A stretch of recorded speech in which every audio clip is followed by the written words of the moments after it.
കഴിഞ്ഞ ദിവസം അണ്ടൂർക്കോണം ക്ഷീരസംഘത്തിൽ പാല് നൽകി തിരികെ വരികയായിരുന്ന രജനീഷിനെ വാഹനം തടഞ്ഞ് ആക്രമിക്കാൻ ഒരു സംഘം ശ്രമിക്കുകയായിരുന്നു. രക്ഷപ്പെട്ട രജനീഷ് പോത്തങ്കോട് സ്റ്റേഷനിലെത്തി പരാതി നൽകിയെങ്കിലും സംഭവം പോലീസ് ഗൗരവത്തിലെടുത്തില്ല.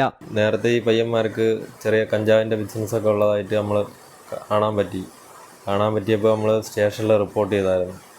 വീട്ടിലും പറഞ്ഞറിഞ്ഞു.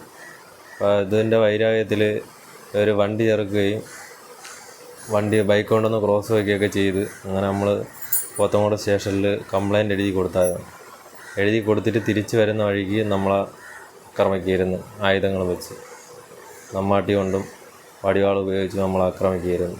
തിരികെ വീട്ടിലെത്തിയ രജനീഷിനെയും സഹോദരൻ രതീഷിനെയും പശുഫാമിന് സമീപം വെച്ച് 8 അംഗ സംഘം ആക്രമിക്കുകയായിരുന്നു. വാളുകൊണ്ടുള്ള വെട്ടിൽ രതീഷിന്റെ തലയ്ക്ക് ഗുരുതരമായി പരിക്കേറ്റു.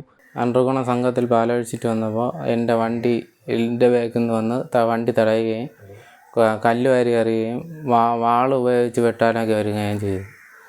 അങ്ങനെ ഞാൻ നേരെ പോത്തങ്കോട് പോലീസിന് വിളിച്ച് പറയുകയും സ്റ്റേഷനിൽ ചെന്ന് പരാതി കൊടുക്കുകയും ചെയ്തിരുന്നു.